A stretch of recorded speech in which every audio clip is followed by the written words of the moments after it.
आगे त्रियंच गति के दुखों के अंतर्गत त्रसपर्याय की दुर्लभता और उसके दुखों को बतलाते। स्थावर में पृथ्वी, जल, अग्नि, वायु, वनस्पति आदि के अनेक दुखों को भोगा। कोई प्रश्न पूछ सकता है कि इनमें दुख क्या है? अरे भैया, मन का नहीं होना, वचनों का नहीं होना और शरीर पर कष्ट होते हुए भी कोई प्रतिकार नहीं कर पाना, इससे बड़ा कष्ट और क्या होगा? जन्म लेना और मरण होना, बस यही वहां पर चलता चलता चलता रहता है। आइए अब आगे देखते हैं। दुर्लभ लही जो चिंतामणि, त्यों पर आय लही त्रसतणि। लट पिपीले अलियादि शरीर, धधर मल्यो सही बहु पीर। दुर्लभ लही ज्यों चिंतामणि, त्यों पर्याय लही त्रसतणि। लट पिपील अली आदि शरीर, धर धर मर्यो शही बहु पीर।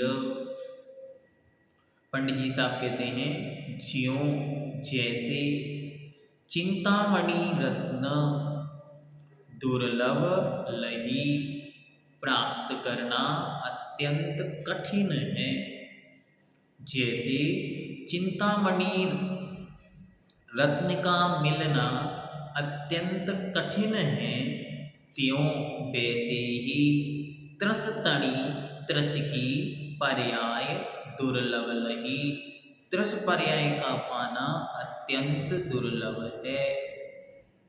जैसे चिंतामणि रत्न का मिलना दुर्लभ है, वैसे ही त्रस पर्याय का मिलना अत्यंत दुर्लभ है।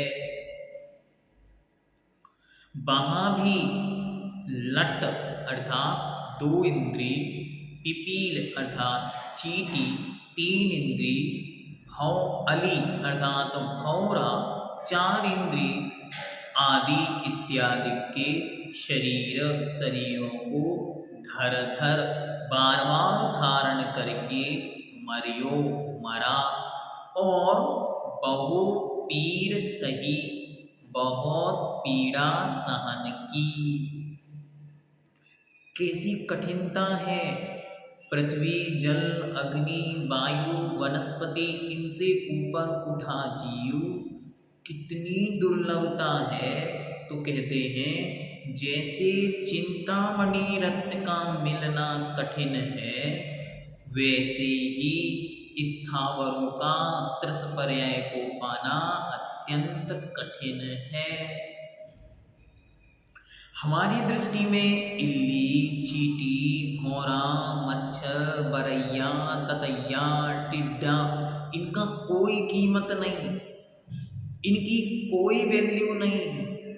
लेकिन वास्तविकता में यदि देखा जाए तो त्रस से इल्ली बनना, स्थावरों से इल्ली बनना महानतम कठिन काम है। पृथ्वी, जल आदि पर्यायों से निकलकर इल्ली, जूं, चलने रेंगने वाले छोटे छोटे से जीव 3 इंद्री, 4 इंद्री, बरैया आदि पर्यायों को पाना महानतम दुर्लभ कार्य है। कितना दुर्लभ? जैसे कि चिंतामणि रत्न का पाना। त्रस पर्याय में भी जब इस जीव ने लट 2 इंद्री, चींटी 3 इंद्री, भौरा 4 इंद्री आदि शरीरों को बार बार धारण किया और मरा, तो वहां भी बहुत दुख सहन किए। इनकी दुख इतनी कोई कह नहीं सकता। आपने भोजन किया और बर्तन यूं ही छोड़ दिया, वहाँ चींटी उत्पन्न हो गई। सुबह आपने देखा चींटी है और आपने पानी फेंक दिया, क्षण भर में ही विस्मरण को प्राप्त हो गए। ऐसे असंख्यात असंख्यात भवों से ये क्रम चलता चला आ रहा है। कभी इल्ली, कभी भौरा, कभी मच्छर, कभी बरैया, कभी ततैया, चींटी, चीटा, ना जाने कितनी पर्यायों में यह जीव घूम रहा है। जन्म और मरण।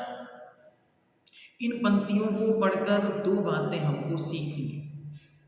पहली तो यह, हम इन छोटे छोटे जीवों में भी जीवत्व का भाव रखें कि ये भी मेरे समान जीव हैं।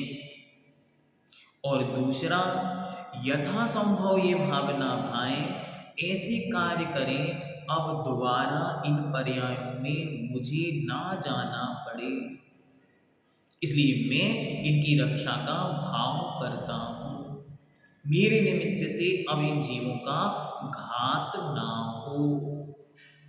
ये ध्यान रखने से हमें इन जीवों में भी उन भविष्य के भगवानों का दर्शन हो। हम अपने चिंतन को ऐसा मजबूत बनाएं, ऐसा मांझें कि हमें समझ में आए कि ये जीव भी जीव हैं, इनमें भी ज्ञान दर्शन चेतना है, ये भी मेरे समान है। समानता का भाव जब हम विकसित करेंगे तब जाकर हमारे अंतरंग में इनके प्रति रक्षा का भाव जागृत होगा और ये जीव घात से बचेंगे।